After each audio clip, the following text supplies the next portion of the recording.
Hi guys, welcome to the Next Generation Baller Show, the show where we talk about the next generation ballers coming out of the academy and the professional system. I'm your host DP, I'm here joined with Zach and Sam, who's up in Manchester. Great to have you guys. Don't forget to like, share, comment and subscribe, all that good stuff. First show today, we'll crack on, we'll introduce the Euros. Everyone's excited about the Euros, England's prospects, and I think they have a very good team going out this season. World Cup came semi-finals last year, so everyone hoping for maybe a semi-final, hopefully final, maybe a win. So we'll get into that shortly. Before we get into that, I'd like to introduce Sam. And Sam, crack on, give us all the latest transfer and story news. Hello folks, my name is Sam Supreme. Don't forget the Supreme. Everyone always forgets it. I'll be telling you all the latest transfer news, the transfer gossip, and basically everything to do with transfers. All the football latest news, the ins and outs with the managers. Right now, it is very peak. Have you seen what happened to Zidane? Have you seen how quick he got replaced? Ancelotti's taken over. Everton's in the search for someone. Would it be Nuno? Who knows? So for transfer rumours, we have a lot of transfer rumours and a lot of transfers ingoing and outgoing. Here is a few of the main headlines. Buendia might be on the move to Villa. The fee could be up to £40 million. Hopefully, Villa get their man. However, I'm just the one which is sceptical of Buendia because the first season he had in the Premier League, he scored 1 goal. His team did get relegated. He did have a good amount of goal and assist return on his return. 15 goals and 16 assists in the Championship. However, I'm just not sure he can produce it at a top quality level in the Premier League. There is much difficult defences. Imagine him going against Harry Maguire. Harry Maguire, the fridge. Villa against United. Do you trust him? I don't know. It's all up to you lot if you lot decide that. Another player which I want to talk about is Aguero. It's sad to see Aguero's left us. He's left City, he's left the league, and he's over to Barca. Like everyone else, I saw Henry do it on his last season at Arsenal. I've seen all of them do it. All of them do it. They just leave us for Barcelona. Fabregas, that's who I was thinking of, but I don't know that guy because he played for Chelsea as well. Also, I would like to tell you a few contracts which got renewed, surprisingly. Thiago Silva and Giroud. Who saw Giroud's contract getting renewed? Another player which used to play for Arsenal, which I'm reporting. However, I did like Giroud. I do think he's quality, and I do think he's a part of the Chelsea team now. There's a few other rumours which are circulating, but I didn't know how to feel about reporting about this one, especially. Man United getting Sancho. Do you know how many times I've heard Man United are getting Sancho? I've heard it about 5 times. This season, last season, January. I think I heard it even last January. I don't know. I'll probably hear this saga until Sancho's 25. But for now, the deal could be on the cards. Man United are in talks with Borussia Dortmund. Hopefully they finalise the deal. If not, then we're here for another 2 seasons of just talking about Man United, Sancho, Dortmund. Someone please sign Sancho. Also, I'd like to take a notice that, sadly, no one ever seemed to notice that 9 players got released by Crystal Palace. 9 first-team players. And amongst them 9 first-team players whose contracts ran out at Crystal Palace was Vanano, Klein, Cahill, Sacco. Yeah, a lot of people didn't know that, but yeah, all of their contracts are done. So maybe a relegated club, maybe a team which is coming up, you're in for some freebies. Well, that's all I've got for you right now. During the week, you know how the summer gets. We've got a lot of gossip going on. We've got a lot of transfers which are going on behind doors. And trust me, I'll find out what it is and I'll let you lot have it first. So now what we do, we'll crack on. We'll start off with England and their prospects. We'll break down the team, go into the squad a bit, and we'll talk about a few players. So the England squad. So we'll just start off by announcing the England squad. The keepers, we've got Dean Henderson, we've got Sam Johnston, Jordan Pickford. Well, we all know Trent Alexander got injured, so won't be into the squad. So that's curious to see who will be replacing him. Is he fully ruled out? They're fully ruled out. Yeah, no Trent Alexander this summer. So we're curious to see who replace him. Rumours say Cody. Rumours say maybe Ben White. Who knows? We'll find out later on in the week. Yeah. So Ben Chilwell, Connor Cody, Reece James, Harry Maguire, who ceased to be fit. Who knows? Tyrone Mings, Luke Shaw, Stones, Trippier, Walker, Bellingham, Henderson, Mount, Phillips, Rice, Calvert-Lewin, Phil Jones, Jack Grealish, Kane, Rashford, Sancho, Saka, and Sterling. Sounds like a very, very, very good, strong team there. So, just talking a bit about the team, I feel that England's got a very good young nucleus team. Few players in there that really stars, had a really great season, and I feel that this summer might catch a few eyes. In terms of the selection, you all know there's maybe a few players that maybe missed out. In terms of my recollection, maybe a few players that was a bit unlucky. Maybe Godfrey and a few players that was injured. The likes of Trent Alexander missing out, especially. That would be a big one. Jesse Lingard not getting involved yet. That's a big one. Tell me about it. The way that he's come back from the Manchester United, being out in the fold and going to West Ham and putting on a great performance this season. He got them into European football. He was a catalyst for that. Yeah, that's true. And who's to say? Maybe Trent being injured, that will maybe be an avenue for Lingard to get back into the team. Yeah, possibly. England do have one of the youngest teams in the Euros. Their average age is 24 to 24.81. It's not bad at all. So the current youngest is Turkey, 24.58. Lingard. Well, Lingard is a top quality player, world class performances. So I definitely, in last summer's World Cup, not last summer's World Cup, previous World Cup, I think he had a terrific tournament. Yeah, he did. He had a great tournament, and he had a good lead up to that, good end to the season, into the World Cup. So he was bang on form. Just like now, he's bang on form, but he's not in the team. It doesn't make sense. That's correct. So talking about the England team and their prospects, we all know there's France. France is a very good team. Belgium is a very good team. Yeah, France. I think England and France are the actual favourites. New talent which has been just pushed in. Yeah. So the odds for England are actually 11-2 and France at 26-5. So quite similar odds. Quite similar odds coming. Main favourites. However, I don't think Lingard should have been selected. Why do you feel that Lingard shouldn't be selected then, bro? Typical Arsenal fan.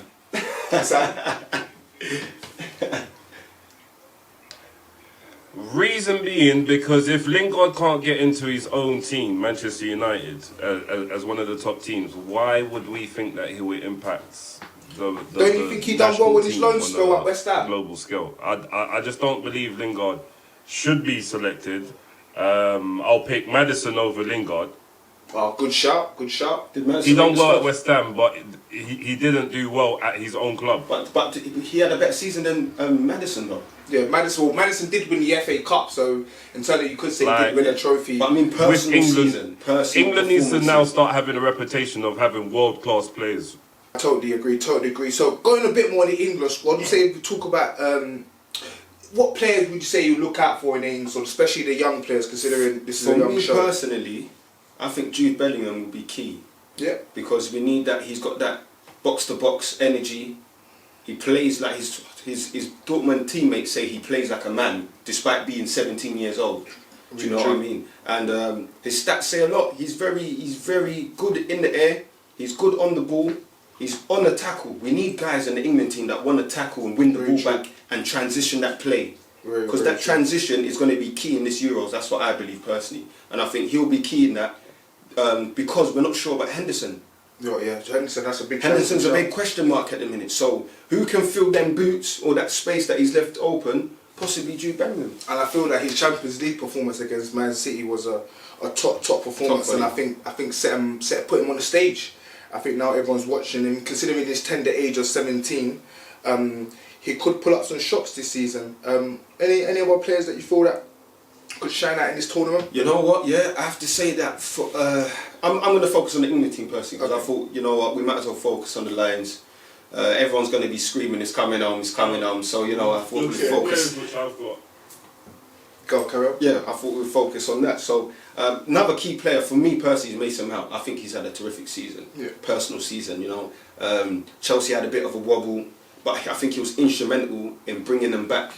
You know, that Champions League title, getting back into the top 4, you know, FA Cup final. Yeah, Mason Mount has had a terrific season, and a lot of people questions his performances and maybe say that he's only performed underneath Frank Lampard. When Tuchel came in, there was question marks. Maybe would he really start, considering it's a forward manager? But he's set everyone. I think all the doubters correct. Yeah, he's answered all the critics. He's answered all the critics. That's correct. Defensively, attackingly, I think he's been outstanding for Chelsea. Great. And you can tell he wants to play for that Chelsea team. And also, I think Gareth Southgate trusts him a lot and sees him as one of his main figures in his team. So yeah, without doubt. That's definitely a good look. What about you, Sam? Who do you feel will be young players that we should watch out in this tournament?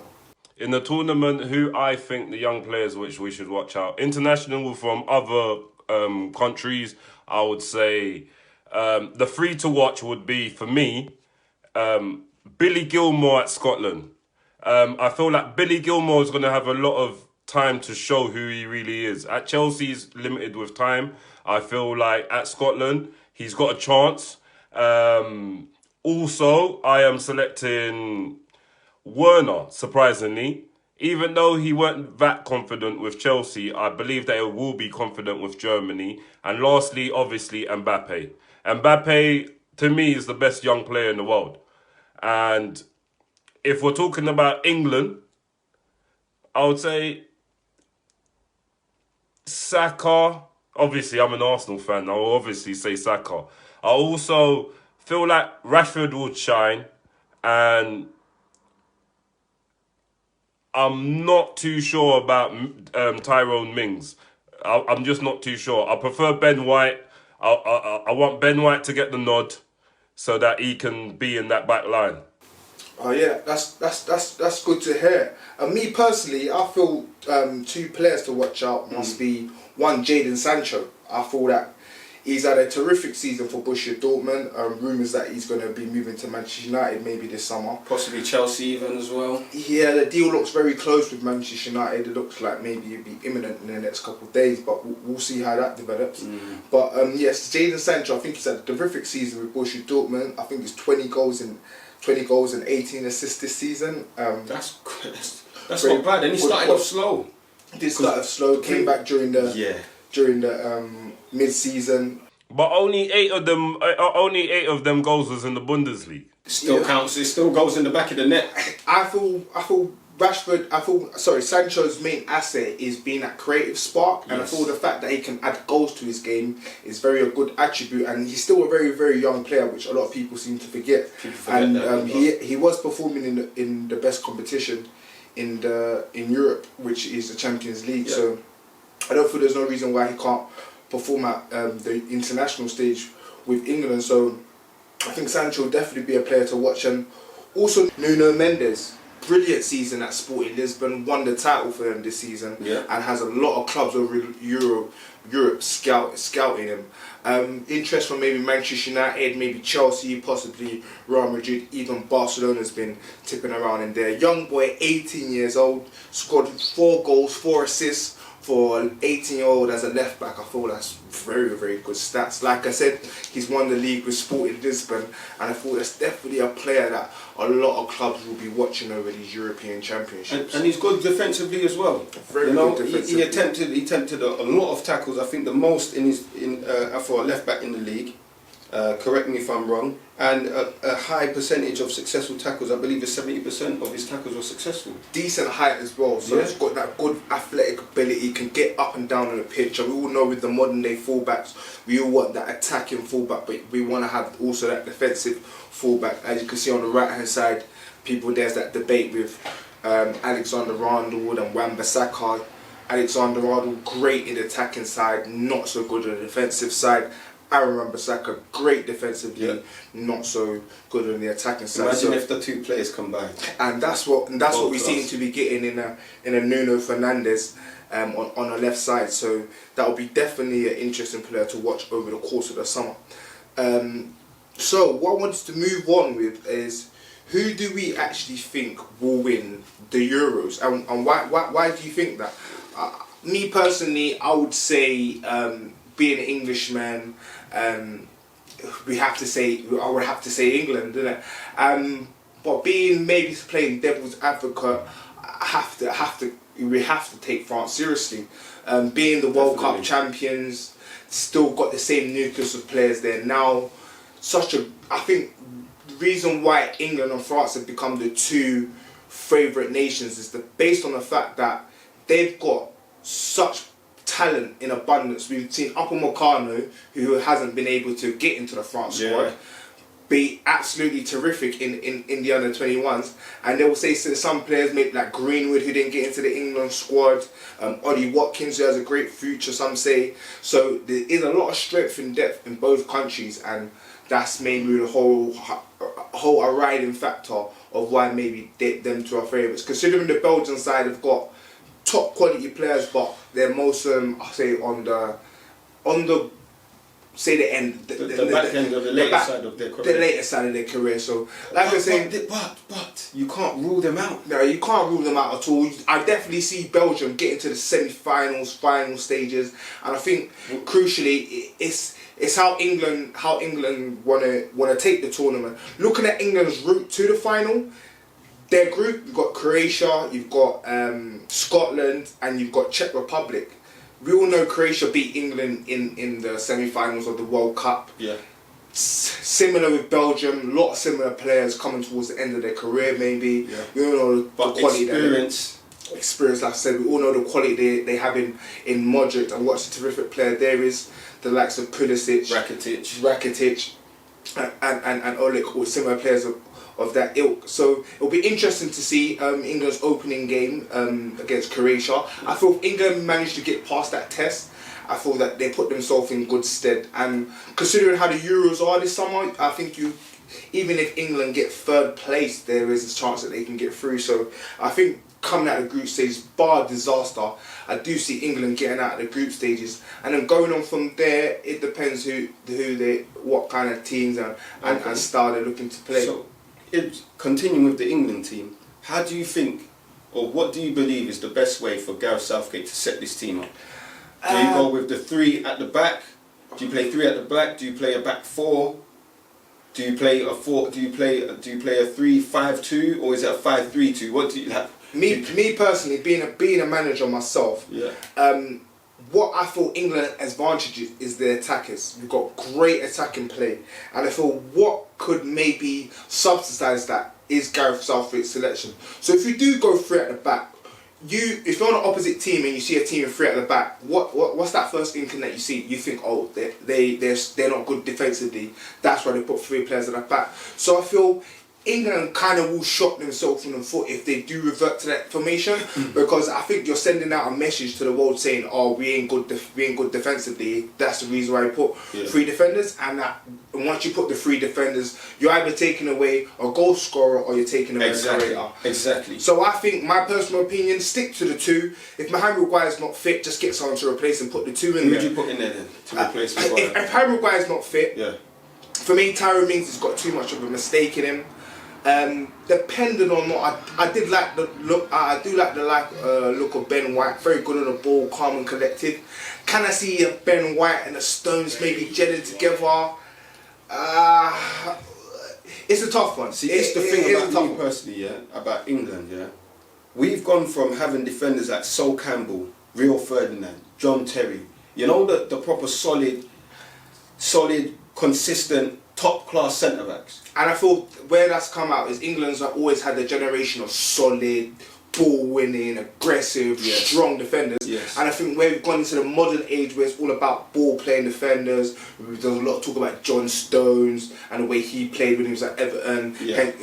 Was one of the big reasons why he moved to Man City under Pep Guardiola, was due to his footballing style. So I think that's been a lot of the way how teams are coming to develop their players with more of a footballing understanding. So I think that's maybe where we've lost that raw attributes. However, who would you class as the best defender in the world? Me personally, the best defender right now, I would class, it will have to be Van Dijk. And that's purely based on the new generation of a centre back, the new modern day centre back. You would say Very good on the ball. The centre back role. Very good on the ball. Like you said, it does have very similar attributes to a lot of them defenders that you was talking about before. Very big, very strong, good in the air, and great on the ball. And like I said, great on the ball. And I thought that them Van actions Dijk together isn't the best at playing from the back. He's quality. He can ping a pass. He can dribble out from defence. You know, he's good in tight spaces as well. He's calm and collected. I think he's very good on the ball. I feel with all top quality defenders, it's about who's next to you. And I feel all the great defenders that's gone on in the game did have a good centre back I partner see with them. Van Dijk more of an old school centre back. And yeah, I wouldn't. He's got old school attributes. Yeah, and I wouldn't disagree with you there. And I think that's what kind of pips him above the rest of the defenders when we're talking about the best in the world. Is the fact that he's got them old school attributes that we like to see in a defender. That he can tackle, he does know how to defend, and he's pretty much good on the ball. But you have to throw Ruben Diaz in there as well. Yeah, most great definitely. season he's had for Man City. Most definitely. And just back to the point a bit. Kind of going a bit off track there in terms of who will win. So I feel England have a great chance of winning the tournament. It's all based on the selection, just like you said. For me, I would go 4-3-3. My starting team, I would maybe put Pickford in goal, Reece James on the right, Luke Shaw on the left. If it comes down to it, Connor Cody, John Stones. But if Henderson's fit or not, Hendo, then the midfield is a bit of a tussle. Me personally, I would give it to Foden and Grealish. No, Foden and Mount. Connor Cody.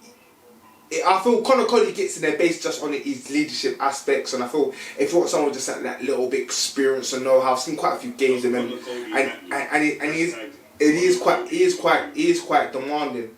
And yeah, just to complete that team, there's a bit of a tough tussle between Mount, Gillingham, and Grealish that gets in there. I think I'll start with Mount, bring on Grealish during the game, see how things turn, and with Grealish, I think you have an option of playing him in the centre or maybe out left. But for the moment, I'll probably start with Rashford. So your three and Sancho. In the midfield? So my three in the midfield will be Hendo if he's fit, Henderson, alright. and Foden and Mount. And then out wide I'll have Sancho and Rashford with Kane up front. And like I said, Sterling. I feel Sterling has had a very, very, very poor season. And one thing I don't want England to do is pick a team based on reputation. I feel that the players that are on form should be playing. So yeah, I'll stick with that. Sterling stays on the bench for me. And Henderson. Yeah, I agree with that. Henderson's one of the best midfielders in the country at the minute, bro. And I feel Henderson is a great leader. Great leader for England. Tell me what Henderson does other than passing the ball sideways for 5 yards. Tell me how many assists as Henderson had. How many goals has Henderson had? Tell me how many has he had in the last 10 years. Tell me how many completed tackles he's had. He doesn't tackle, he doesn't pass, he barely does anything. Henderson's role in the team is to win the ball back quickly, yeah? To keep that defensive shape, to keep that energy high. He also does make key passes, but he doesn't make the actual assist. But he is like more of the guy that, in my terms, what I call is, he assists the assister. And that's correct. I feel that myth with Henderson and the sideways passing and does he contribute enough to the team? I think that's a myth that's been going on maybe about 3-4 years now. But I feel since he's been underneath Klopp, I think Klopp has moulded his game. Now we have to celebrate Henderson because he's the assist man. Yeah, I feel that. I feel, like I said, underneath Klopp, I feel he's come leaps and bounds. He doesn't play as a captain. Winning the Champions League, getting Liverpool back to the title. I feel he's been very instrumental in Liverpool's rise up the league. And I feel that Klopp has definitely adapted his game. And I do see Henderson with a pass in him, and I thought he can unlock defences with that attribute. And like I said, ultimately he's that leader. And I thought one thing that Gareth Southgate is doing, which one thing that I like, he's trying to keep that nucleus of that good feel factor based on the last summer's World Cup. So I think that's important to keep that nucleus there, go with it again. And if they do end up managing to win the World Cup, I think that would be one of the key points for it. I'm sorry to cut you, Sam. What would you say? Henderson was instrumental in that, I believe. I said, so you think that Liverpool won't have won the Champions League or won't have won the league without Henderson? I don't feel that Henderson was that instrumental. I personally believe that the credit should have gone to Van Dijk, as it did. Salah, as it did. I agree. Mane, as it did. I agree. Henderson, I feel like Henderson was that crucial job in could that have team. been done by Wolves. Who's the missing link? He's that the job link. could have even been done by Lallana. He's the no way. I just don't see it. I don't know. I haven't noticed Henderson's work engine. All right, Sam. Look, I'm not a Liverpool fan. I despise Liverpool as a United fan, but I have to give credit where credit is due. He was instrumental in that team winning the Premier League and Champions League. He's that guy in between the defence and attack. He keeps that fluid. You take him out of that team, that fluidity is not there. That's why they've struggled in the season just gone. Like with him being injured and playing as a centre-back, rather than in his usual role as a box-to-box midfielder, you could see the impact on the team, on their results. Yeah. Take him out of that team, you miss him. He's almost, I'm not comparing him, but he's that Carrick. When Carrick's on the pitch, you probably don't think what's he done in the game. But when you take him out of that team, you're screaming for him to come on the pitch. Do you know what I mean? So he's one of those players. So more around the young players in the team. How do we feel that the young players in this England team will have an impact and maybe push them on? The likes of Saka, Rashford maybe still hits that young bracket. Young experience. You've got Sancho there. Reece James also a very young player. How do you feel, Sam, that these young players? How do you feel these young players could do for England in this tournament? Well, now is their time to shine, really and truly. These players are world class. Like, let's not go about saying, oh yeah, they're young and whatnot. They're actually world class players. All these players which we're talking about, Rashford, Saka, Foden, Sancho, they're all worth over £100 million. These players are wonder kids. We've got a lot of them in England. I feel like now it's time for them to just take advantage. There's no shying away from camera, especially people like Rashford. Rashford is now, even though he's a young player, he's now looked with responsibility, not just in the England team. The whole nation looks at Rashford with responsibility. So he's got to just actually mature during this tournament. The same with, I would say, Sancho. Sancho is now globally known as a world-class player.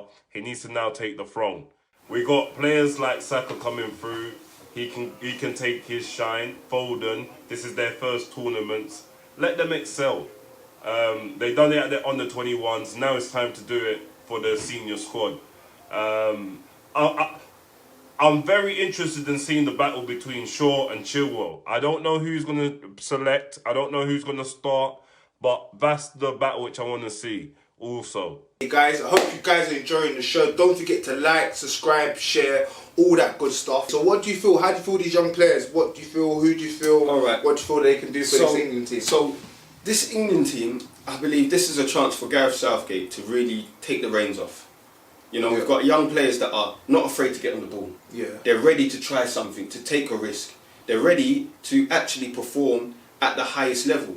He has to put them in the team. I don't want him to go safe. He has to put a good mix but a good balance mix. Foden has to start for me. Yeah. He's had a quality season. He's a quality player. You can see he's got composure on the ball. He takes the ball anywhere in the pitch, and he's going to be vital for us. What's your thoughts on Saka scoring in the friendly against Austria? Had quality season. Carried Arsenal, some would say. Quality. So I think he's been a shining light for Arsenal this season in dark times. You know. Do you think he should start ahead of the Rashford or Sancho? Okay, so that's Sterling. See now this is where it comes in. Where are you going to play Saka? Because if Southgate goes for his wing backs, I think he's got to be a wing back. Okay. But if he's not going with wing backs, so do you see Saka as a better wing back alternative? Me personally, Shaw and Chigo? Oh, attacking wise, yes. Okay. Chilwell, you've seen him play as a wing back. He's done it. He's proven as a wing back. Me personally, I don't see Luke Shaw as a wing back.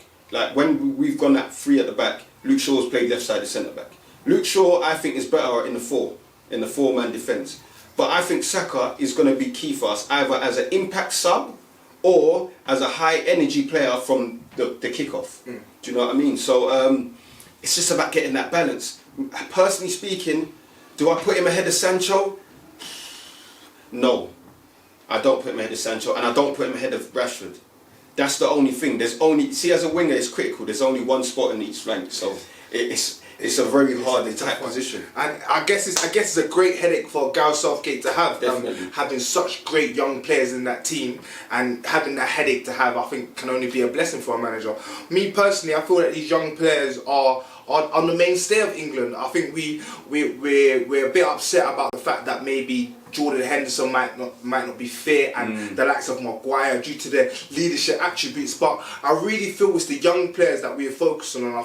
I'm sure we'd be much more devastated if the likes of a Sancho or Foden was to get injured. So it's really good to see that these young players are fit, raring to go. And I feel the advantage that England got this time compared to previous England teams is 2 things in my opinion. I feel that they got the momentum of the last World Cup going for them, the feel-good factor. They got all the fans on their side, where normally it's much more of a debate, talking about the sorrows of previous tournaments. But I think breaking records when it came to the penalties, get to the semi-finals, I think that puts everyone more in a buzzing, more optimistic mood, as you can see by the odds. And I feel that the second thing is that a lot of these players, the young players in the team, have had great seasons. Yeah. We've had Foden, instrumental in Man City winning the league. Yeah. We've had Mount, who had a terrific game in the Champions League final, as well as Reece James. Grealish, I know he had an injury towards the end of last season, but was terrific at the start of the season for Aston Villa when I was riding high in the top 4 of the league. So I feel that a lot of these... Jude Bellingham for Dortmund. Jude Bellingham, let's not forget about Jude Bellingham, absolute star, 17 years old. For a 17-year-old to go on in this journey, come from Birmingham City to go on at Borussia Dortmund. And they've retired his shirt at Birmingham. Let's not say. That is a feat. That speaks for itself. At 17, 16 years old. And I feel for him now to go on in the international stage at 17 and to be considered as a starter can only bode well for England. So I feel if England get the nucleus right, for me, it's the first game is very important. Yeah. If they can get over that with a good result, I say a win. I say a draw is still a bit. But if they get a win in that first game, beat that taboo, the team that beat them in the semi-finals last year of the World Cup, I think that would give the team a great boost, especially them young players riding high off the back of last season. So, like I said, Jude Bellingham, Sancho, and Foden, I think are 3 players that I'm told. Let's not forget Mount, that I think can have great impact in this team. I just believe that Southgate it's upon him now to be brave. You know, I'm not telling him to throw caution to the wind, but he has to pick an attacking, stylistic approach to really set the tone for our tournament. If he goes in and sets the tone against Croatia, who, let's be right, they can punish any team on their day. Most definitely. So he has to go out there and set the tone for Croatia. If we set off with a win, we can have a great tournament. Great tournament. I thought that's exactly the point. If England can set up right, positive formation, get on the ball well, create them chances for Kane. We all know the goal scoring ability that he had. Golden boot winner in England's last tournament. Yeah. So get Harry Kane them chances, and I feel that England can have a great tournament. We'll just move on, coming towards the end of the show now. Let's talk a bit more about the predictions. So Sam, just give us about your predictions. Just say maybe not England, and you may not feel England. Well, first of all, give us where do you think England will end up, and then who do you feel will ultimately win the tournament, and who do you feel will be a surprise package? If France make it out of their group, then France. That group is very tough. It's got Germany, it's got Portugal, and Germany. So if they make it out of that group, I'm going France. If they don't, England. I'm saying it. England. I think England will beat Belgium. Surprise package. It's not a surprise country, but I'm going for Switzerland. I don't know why, but Switzerland, they're a decent team. They're consistent. They're always qualifying. I feel like they can push this season. So yeah, would be a good shout. How about you, Zach? What do you think England's predictions are? Your surprise team? Okay, so projections for England, semi-finals is a must. Yeah. I think that is the bare minimum for the quality of the England side, for the experience that they have from the last tournament and the experience in their individual seasons. It definitely semi-finals is. If we don't hit the semi-finals, I think we failed. They failed. Personally speaking, I think we could go all the way. We have the potential to go all the way. It's just about the critical choices that Southgate has to make. The ones to watch for me: Portugal, France. Most definitely Portugal. Don't rule out Germany either. Yeah. Yeah, and Belgium, because there's a lot of experienced quality players there. But my ones to watch, yeah, Turkey. Oh yeah, Turkey. Turkey, Good young team. young team, got a quality striker in the front, man. I believe that on their day they can punish any team. Look at their match against Germany. Yeah, that was a very good result. Turned up on them. Very good result. I think they have quality there, and I think the team has got a good team spirit. So they're my ones to watch.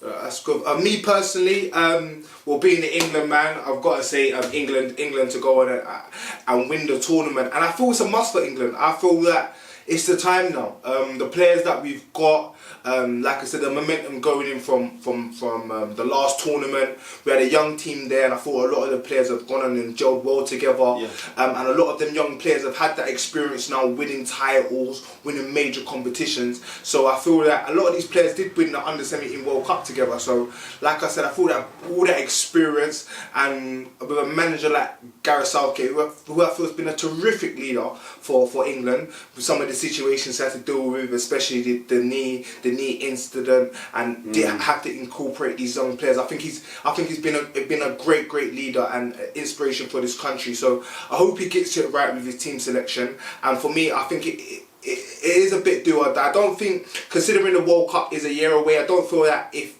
England don't win it, he should be sacked.